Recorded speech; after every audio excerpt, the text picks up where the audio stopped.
Have you ever sat at the kitchen table, your hands wrapped around a warm cup of tea, wondering when the phone stopped ringing quite so often?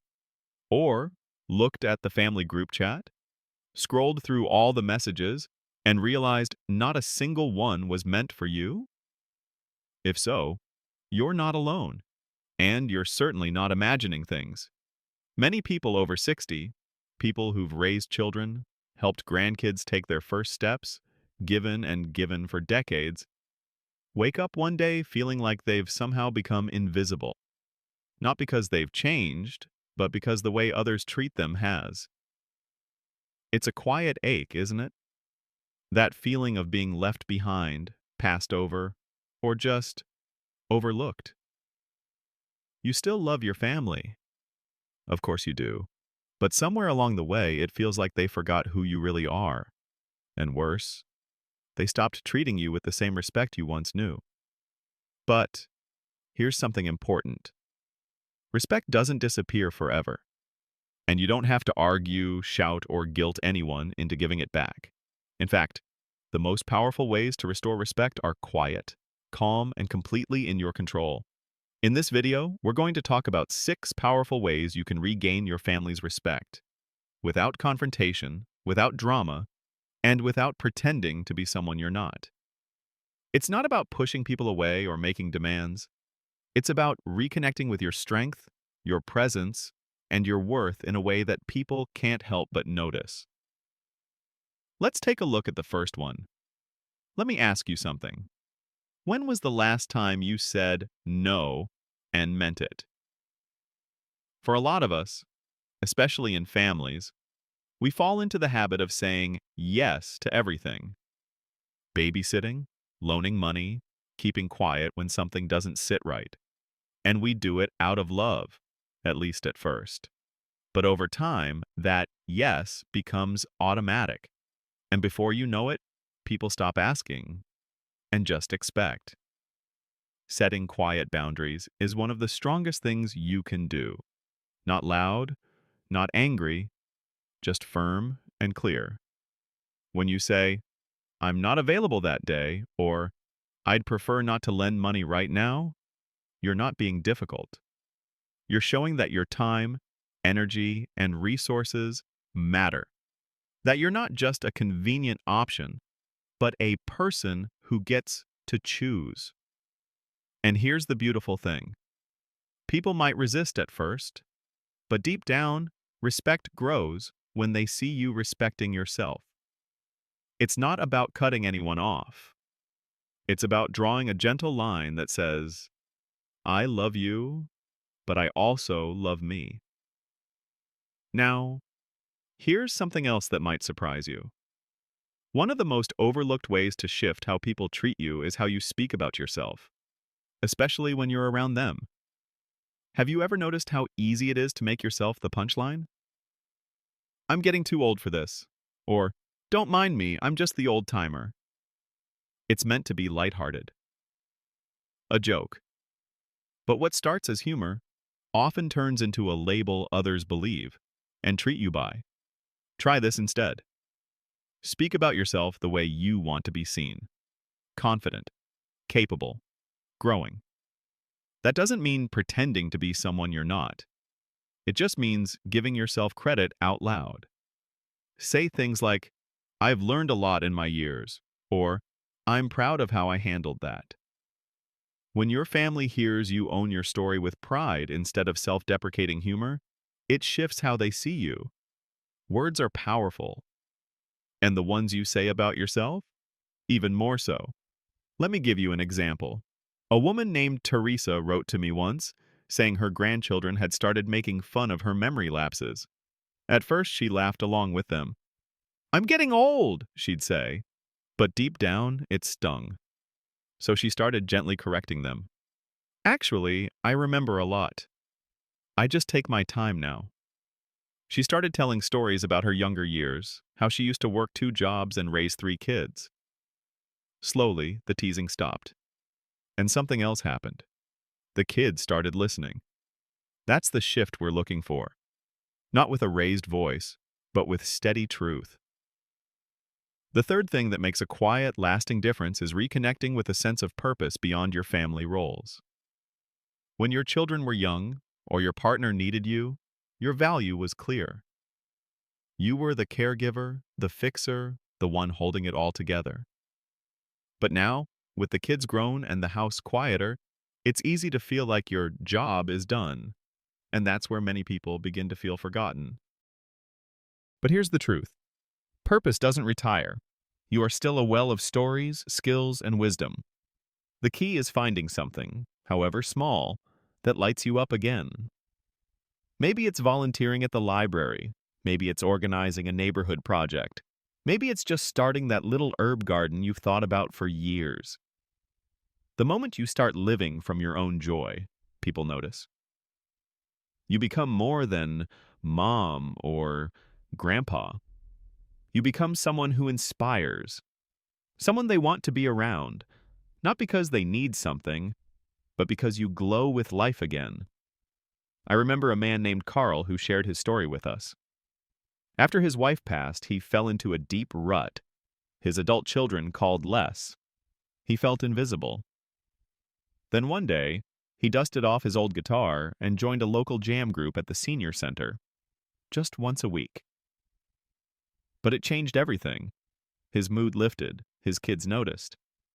They started calling more, asking about his music. One even brought her own son to hear him play.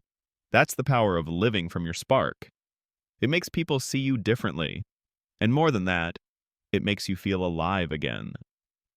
Now that we've talked about self-respect, confident language, and purpose, let's move on to something equally powerful, one that doesn't require any confrontation, but speaks louder than words. Let's talk about presence. Not just physical presence, though that matters, but emotional presence. How you show up in a room, in a conversation, in your family's life. See, sometimes we're physically around but emotionally withdrawn, especially when we've felt ignored for too long. We shrink back, keep things surface level, maybe say less because we assume they're not listening anyway. But here's something I've learned over the years.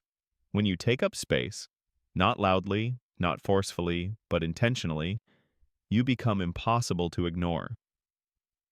Next time you're at a family dinner, or even on a phone call, try this. Be fully there. Look them in the eye. Ask real questions. Share a memory, a story, even something small from your day. Stay curious about their world too, not just to be polite, but to show them that you still matter, and that you expect to matter in return. And when you speak, speak with your whole self, not rushed or apologetic, just present. You'll be amazed at how the energy shifts when you make yourself available, not as background, but as a vibrant part of the moment. Respect starts to return when you begin to live like you expect it. A woman named Gloria once told me that after years of feeling left out during family gatherings, she stopped trying to compete for attention. Instead, she started initiating smaller, meaningful moments. A quiet chat with her granddaughter in the garden. A phone call just to ask her son how work was going. Not to nag, just to listen. Within weeks, she noticed her phone rang more often. Her presence had become something they looked forward to. Why? Because she brought warmth, steadiness, and interest. And those things make people feel seen, so they return the favor. Now, there's something else that often gets overlooked, and it's one of the most powerful habits of all. Appreciation. But not just for others. For yourself. Let me explain. We're taught all our lives to be humble, to take care of others, to put ourselves last. And while there's beauty in that kind of love, it can also backfire, especially as we age. Because when we stop appreciating ourselves, others follow suit. Think about it. If you rarely acknowledge what you've done, what you've survived, what you still have to give, why would anyone else? This doesn't mean boasting or trying to prove something. It means allowing yourself to feel proud. To say, You know what? I've lived a good life. I've helped people. I've grown. I'm still learning. That quiet confidence is magnetic. You might start each morning by writing down one thing you appreciate about yourself. Maybe it's your patience, your ability to listen, the way you stayed strong through a tough season. And you don't have to share it with anyone, but you'll carry it with you. And trust me, people notice when you carry yourself with that kind of gentle pride. I once met a man named Joe, 74 years old, retired mechanic. He felt like no one in his family cared what he thought anymore. Until he started a little blog online, just writing down the lessons he'd learned fixing engines, raising kids, staying married through the ups and downs. He didn't expect anyone to read it. But then his grandson found it, and suddenly Joe wasn't just grandpa anymore. He was wise. He was someone with stories worth hearing. The whole family started asking him for advice again, not because he demanded their respect, but because he quietly showed he was still someone with value. And that brings me to something deeply personal: healing old hurts without reopening wounds. You may be carrying pain from the way a family member has treated you. Maybe they forgot your birthday. Maybe they said something careless years ago that still echoes in your heart. And maybe you've told yourself to let it go. But deep down, it still weighs on you. You don't have to confront them to begin healing. You don't even need an apology. But what you can do is acknowledge the pain. Name it privately. Write it down. Speak it aloud to yourself. And then ask gently, what would it take for me to begin releasing this? Maybe you write a letter you never send. Maybe you go for a long walk and imagine setting that hurt down like a stone you've carried too long. You don't have to forget what happened, but you don't have to let it define your worth either. Because when you stop shrinking under the weight of old wounds, you stand taller, you speak clearer, and others begin to treat you differently, not because they've changed, but because you have. I met a woman named Margaret who told me she hadn't spoken to her daughter in over a year after an argument that left both sides bitter and cold. She didn't want to make the first move, felt it wasn't fair. But eventually she wrote a letter, not one that blamed, but one that shared love, memories, and a simple message. I'm here when you're ready. She didn't send it at first. She just read it to herself. Something in her shifted. Her bitterness softened. And a few weeks later, her daughter reached out. Not every story ends that neatly, but the healing always begins within. Now that we've talked about presence, self-appreciation, and letting go of pain, let's turn our attention to something just as powerful. Something that happens not in what you say, but in how you live. Sometimes, the biggest changes in how others treat us come not from long talks or deep heart-to-hearts, but from the quiet way we live our lives each day. There's a certain power in doing things just for you, hobbies, routines, small rituals that say, I matter even when no one is watching. I want you to think about something you used to love. Maybe it was painting, or gardening, or walking to the cafe just to people watch and sip something warm. Somewhere along the way, it might have gotten pushed aside. Life happens. Priorities shift. But now is a perfect time to pick it back up. Not because someone else told you to, but because it makes you feel alive. When your life starts to fill again with things that light you up, even just a little, it sends a message without saying a word. It tells the people around you that you're still growing, still curious, still full of life. And that's when they begin to notice and respect that spark in you again. I remember talking with an older gentleman named Peter who had always wanted to learn photography. He told me, I kept waiting for someone to do it with me, a friend, a family member, but they were all too busy. So I just started walking with a secondhand camera. And wouldn't you know, one of his grandsons got curious about the photos he was posting online. They started taking walks together. Not because Peter asked for it, but because Peter's quiet pursuit of something joyful drew his grandson in. You don't need to announce your worth. You just need to live like you believe it's there. And finally, one of the most deeply human needs, at any age, is to feel heard. But after 60, many people find that their voice doesn't always carry the same weight in family decisions. Maybe you've shared advice that gets brushed aside, or offered help that never gets taken seriously. That hurts. It really does. But here's the thing. Sometimes the key to being heard isn't in speaking louder, it's in listening deeper. I know that might sound backward, but when you give someone your full attention, when you show genuine interest in their stories, their frustrations, their joys, something beautiful happens. They begin to open up. They feel valued by you, and in turn, they begin to value your presence more. And once that door is open, your words begin to land differently.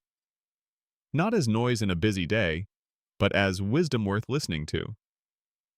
There was a woman named Ruth who shared that she felt like her family only called when they needed something. She felt used, invisible. So instead of pushing for more attention, she began calling just to check in, with no agenda. She asked about their day. She remembered small details like how a job interview went or how the dog was doing. Slowly, her calls became something they looked forward to. They started calling her back, not to ask for something but to share, to include her. All because she led with care, not complaint. That's not to say you shouldn't express your needs. Of course you should. But doing it from a place of love and presence, not frustration, builds bridges instead of walls. So here's the truth. Regaining respect doesn't come from demanding it. It comes from showing, day by day, that you are a person of quiet strength, dignity, and worth. That your love isn't conditional, but your boundaries are clear. That your life is still rich and meaningful, with or without applause. You might not be able to change everything about how your family treats you. Some wounds take time. Some people take longer to see what's right in front of them. But what you can change, starting right now, is the way you treat yourself. With kindness. With consistency. With a deep belief that you are still becoming. And believe me when I say this, you're not alone. So many people in your shoes are searching for that sense of being valued, remembered, included. And sometimes, all it takes is one small shift, a letter written, a hobby rekindled, a moment of presence to change everything. So, if something we've talked about today has resonated with you, I invite you to share your thoughts in the comments. Maybe there's a story you've been holding on to, or a tip that's worked for you. We're building a space here where wisdom doesn't go unheard, and where connection, even digital connection, still matters. And if you found this video helpful, give it a like, and be sure to subscribe to our channel. We've got more conversations like this coming, and I'd love for you to be part of them. No matter what your family situation looks like right now, know this. Your voice still matters. Your presence still matters. And this chapter of life can be one of the richest yet. Not because of who sees you, but because of how you choose to show up. Here's to quiet strength, to second chances, and to living your best life at any age.